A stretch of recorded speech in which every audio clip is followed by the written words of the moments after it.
Okay, ang maganda sa Arden, ang landscape architect is si Paulo Algasarin. Sino si Paulo Algasarin? Mamaya malalaman niyo kung sino siya.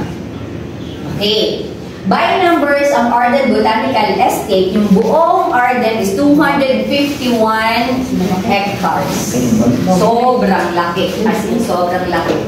Okay, first Botanical Theme Township siya. Then 25th na township ni Metro World. Ito tinan nyo, from tip to tip, 3.8. At sabi ko lang sa mami ko, 3.7. Nabawasan ng 1. So 3.8 pala siya. Tip to tip siya. Ganun kahaba yung Arden Botanical Estate. It's a 15-year. Actually, din 15-year. Kasi nag-turn over na ngayon yung Arden. So naka-ano na siya, 4 years na siya. So ngayon, ongoing ang construction inside. Lagi nilang inuna ang commercial. Like the malls, ganyan, yung commercial spaces. Doon nag-turn over na yung mga lote natin. Then 18 billion project siya. Lifestyle and tourism development of Cherry. Ibig sabihin, gusto nila maging pagkaroon ng tourist attraction inside the Maple Grove ng Arden Botanical Estate. Okay, brand positioning. Okay. Hindi natin itong discuss. Hindi naman natin masasabi sa client. Huwag na, hindi na natin. So, why Cavite? Ito yung kagaya na sinasabi ko nga sa inyo kanina. Sobrang daming infrastructure, very accessible, pinakamadaming workforce ang Cavite, kung saan lupalop ng mundo, meron taga Cavite, di ba? Ayan. So, yung location niya, ayan, madaming bumili na from Metro Manila, 204, majority. Tingnan natin nga, Metro Manila, 62, outside na 18. Okay. From Manila, from QC. Tignan, nakarating pa sila sa Arden Botanical QC. And then from, layo, Rizal. Ito, California. Malayo yan. Ito, Bacoor. O, diba? Ang lalayo. California. Botanical Village. Wala alam niyo kung bakit. Isang reason din is, nagtitiwala sila sa developer. Ayan. So, ito yung client demographics natin. May pinakamadami, of course, the female pa din. Mary, hindi ha, single. Oh, single. Alam niyo ba, na-sold out to ng pandemic. Nilaunch namin ito 2020, pandemic. And then 2021, nag-launch kami another project kasi sold out ang Arden Botanical. Kaya nilaunch namin ang Arden West Park Village.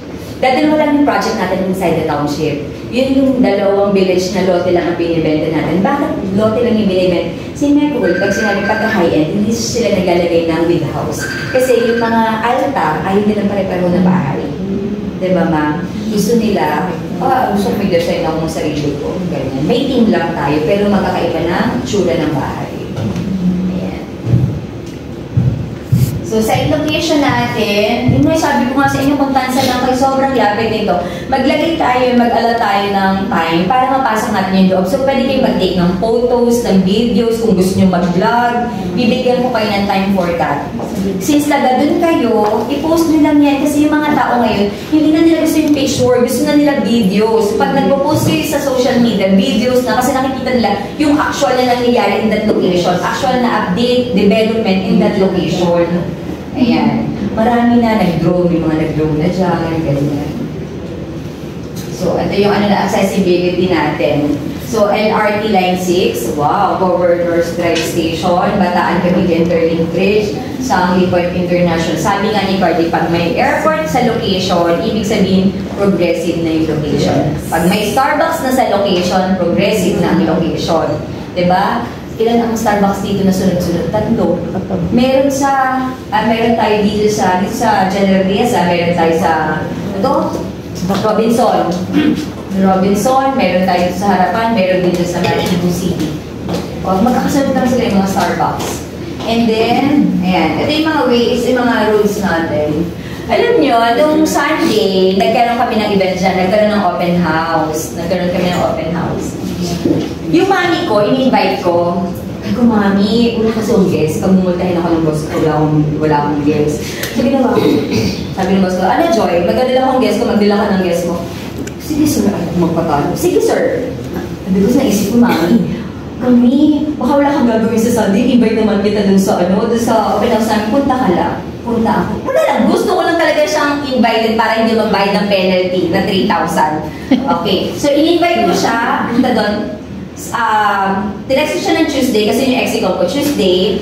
Tinext siya ng Saturday ko, "Hi, Mi, good morning, see you tomorrow." Sabi ko gano'n sa'yo. "Okay, we'll be there." Sunday naman, tinext, "Hi, Mi, see you later." Ganyan. Sabi, "Okay, we'll be there after lunch." Okay, kinakabahan na ako. Tapos may tumatawag ko siya, nakita ko na yung sasakyan. "Joy, we're here na." Okay, ang gusto ko lang talaga i-invite siya. Wala naman akong anything na gagawin iba. So pagdating niya doon, sabi niya, "Joy," sabi niya, "may ganito palang place dito? Hindi ko halata na ganito pala sa loob ng ng Arden." Hindi ko sinasabi to dahil nanay, ko yun mother-in-law ko siya. Okay, patay na yung nanay ko. So sabi niya sa akin, "May ganito pala dito, ang ganda dito." Yan lagi ang sinasabi ng mga clients na dinadala doon. May ganito pala inside. Kasi syempre hindi mo mapapansin doon sa harapan, di ba? Arden Cafe. Tapos may papasok ka doon, pag ganyan, kahilin na ganyan na road. Tapos papasok ka pa, may village doon. Pagpasok mo sa Arden Botanical Village, iba yung feeling. Sobrang ibang-iba. Kaya kung may mga clients, kasi better dalhin nyo yung clients na para makita mismo ng dalawang mata niya.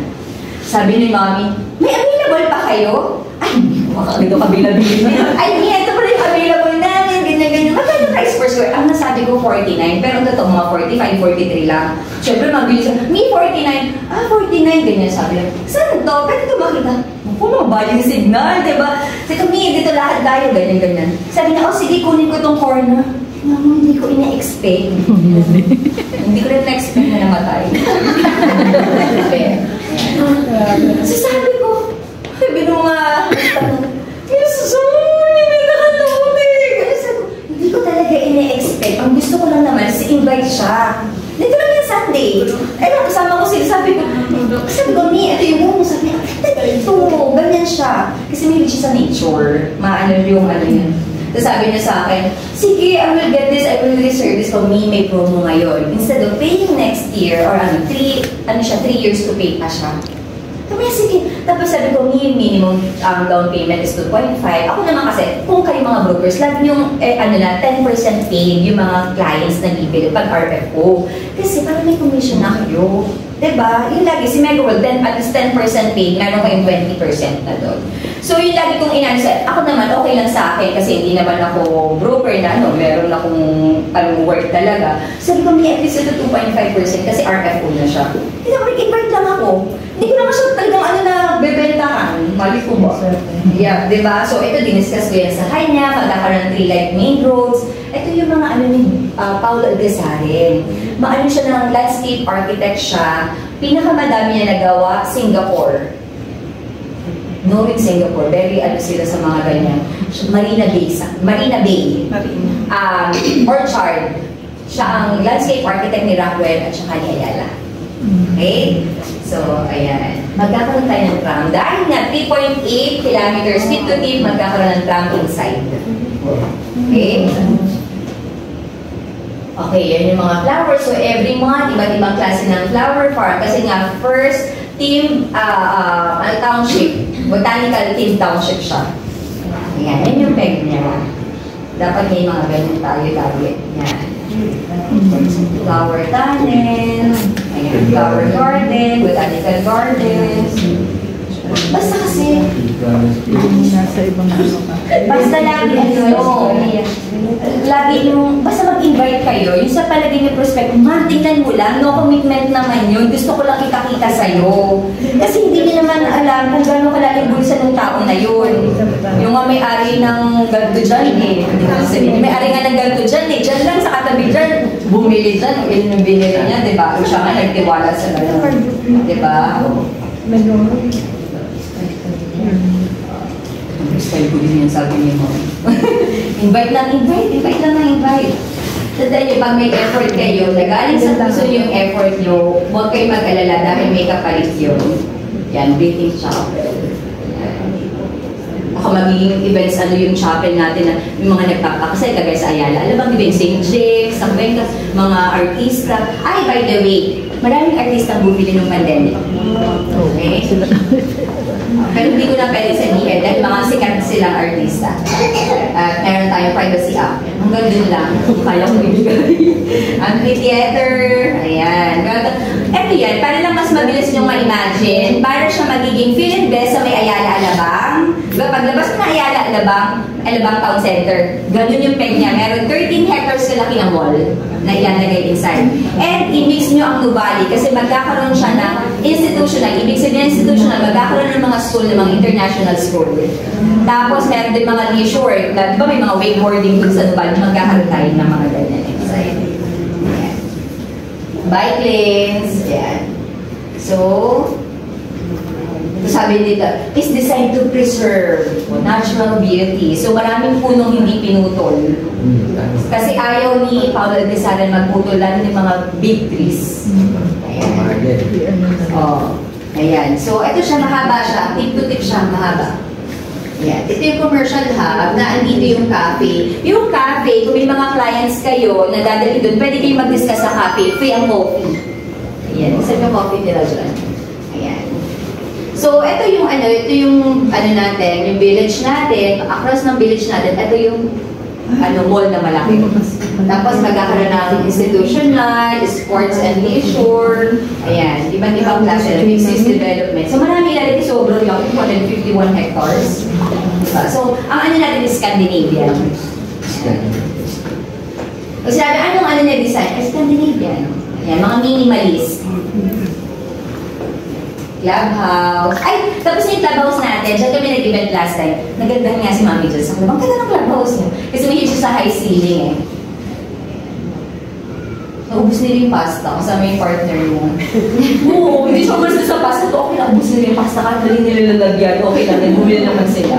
Diba?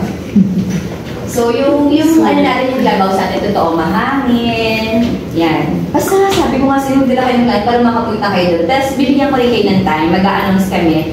Mag-isiset lang namin yung mga real, kasi ang daming realty firm na gusto nilang pupasok, schedule natin.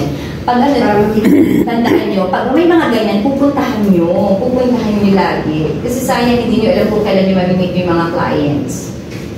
Yan. Yan yung mga actual natin sa clubhouse na makikita. Diba? So, 18.5 hectares, 15 hectares yung buong Arden Botanical Village. Okay, so 18 lots per hectare siya yung density niya. Smallest is 280 square meters and the biggest is 609. Ayan. So, average natin 355. Ongoing yung turnover ngayon. So, kunyari glad yung naghahanap ng ready for occupancy, at least 30% paid siya, pwede siya na mag-build habang nagbabayad siya kay Mega World. Diba? Parang rent to own na. Ay, tama pa rin sinabi ko kay Mami. Pero ito kami nag-start. Di ko sinabi ko magkano yung starting natin. Ay, sinabi ko bakit 49. Tinanong lang naman yung magkano per square ngayon. Hindi niya sinabi, tinanong ko magkano before. And let's talk, let's mistake. Pero nasa din yung mga advantage. Yes. So, ito na may Arden West Park. Ito naman yung katabi naman niya. Mas maliit yung 15 hectares naman siya. Yan. So, yung isa is 18, ito isa is 15. So, 280 pa din yung niya, ang pinakamalaki is 547. Magkatabi lang yan, as in perimeter lang yung pagitan nila. So, ayan, nag-launch tayo ng 34. Dati 6 million, ngayon 40. Oo, pinakabababa ngayon mga 13 million, dati 6 million. Yung 2020-2021.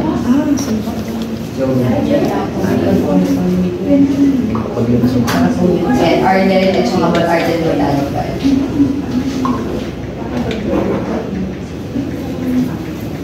Ayan, langit sa lupa. Basta tingnan niyo sa YouTube. Hindi ko na ipapapanood sa inyo dito. Ang ganda nung nila. Tapos si Karen Davilan naman, hindi naman siya nag-shoot sa commercial natin, sa May Tutulo. Ayan. Hindi pa nila trinedit. Dahil si Bex, dating natin, BRO. Sabi ko pa sa inyo na, ilagay niyo na yung mukha niyo. Okay.